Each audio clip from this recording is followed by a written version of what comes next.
قادیانیوں کے فرنٹ مین جہلمی دجال کی یہ بات سنیں۔ اور پھر تمہارے غوث پاک، انہوں نے تو غنیت الطالبین میں رفع الیدین کے ساتھ طریقہ لکھا ہے جو بخاری مسلم میں آیا۔ تمہارے غوث پاک کی نماز جو ہے وہ ہمارے اسٹوڈنٹس والی ہے۔ ہم یہ نہیں کہتے کہ ہمارے اسٹوڈنٹس کی نماز جو ہے وہ غوث پاک والی ہے، نہیں نہیں نہیں، ہمارے اسٹوڈنٹس کی نماز نبی صلی اللہ علیہ وآلہ وسلم والی ہے الحمدللہ۔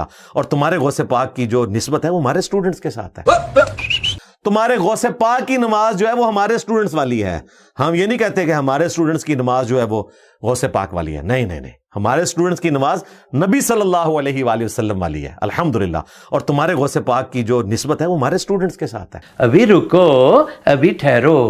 غوث پاک تو پوری کائنات کو اپنی ہتھیلی پہ اس طرح دیکھتے ہیں جس طرح کے رائی کا دانہ، تو یقیناً غوث پاک نے لوح محفوظ پہ خود نبی علیہ السلام کی نماز کی ویڈیو دیکھی تھی، اور بخاری مسلم بھی لوح محفوظ پہ موجود ہیں۔ ان کو تو سند کی ضرورت تھی، انہوں نے ڈائریکٹ بخاری مسلم وہاں سے پڑھی، نبی علیہ السلام کو نماز پڑھتے ہوئے وہاں ویڈیو دیکھ لی، اور اس کے بعد انہوں نے رفع الیدین شروع کر دیا۔ نبی علیہ السلام کو نماز پڑھتے ہوئے وہاں ویڈیو دیکھ لی، اور اس کے بعد انہوں نے رفع الیدین شروع کر دیا۔ اچھا، تمہارے غوث پاک کی نماز جو ہے وہ ہمارے اسٹوڈنٹس والی ہے۔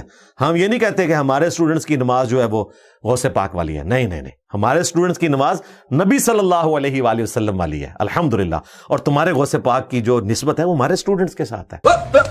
نبی علیہ السلام کو نماز پڑھتے ہوئے وہاں ویڈیو دیکھ لی، اور اس کے بعد انہوں نے رفع الیدین شروع کر دیا۔ اچھا، تمہارے غوث پاک کی نماز جو ہے وہ ہمارے اسٹوڈنٹس والی ہے۔ ہم یہ نہیں کہتے کہ ہمارے اسٹوڈنٹس کی نماز جو ہے وہ غوث پاک والی ہے، نہیں نہیں نہیں، نبی علیہ السلام کو نماز پڑھتے ہوئے وہاں ویڈیو دیکھ لی، اور اس کے بعد انہوں نے رفع الیدین شروع کر دیا۔ نبی علیہ السلام کو نماز پڑھتے ہوئے وہاں ویڈیو دیکھ لی، اور اس کے بعد انہوں نے رفع الیدین شروع کر دیا۔ اچھا، تمہارے غوث پاک کی نماز جو ہے وہ ہمارے اسٹوڈنٹس والی ہے۔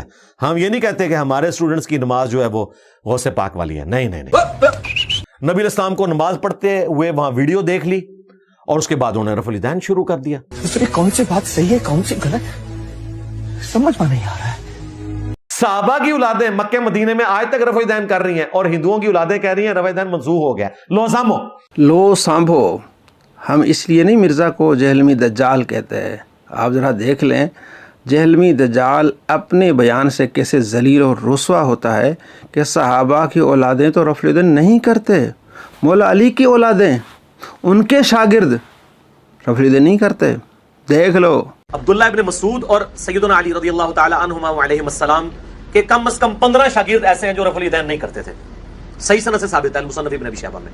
کم از کم 15 شاگرد مولا علی کے رفع الیدین نہیں کرتے۔ کس نے سکھایا؟ مولا علی نے سکھایا۔ تو شاگرد مولا علی کی اولاد بھی ہیں اور دیگر بھی ہیں، تو مولا علی اپنے شاگردوں کو رفع الیدین نہیں کرنے دے رہے کیونکہ نبی علیہ السلام نے منسوخ کر دیا۔ تو کیا مولا علی کی اولاد ہندوؤں کی اولاد ہے؟ نعوذ باللہ من ذالک۔ جو تابعین ہیں تو کیا وہ ہندوؤں کی اولاد ہیں؟ صحابہ کی اولادوں کو ہندوؤں کی اولادیں کہنے والا کتنا کمینہ، کتنا بڑا دجال ہوگا۔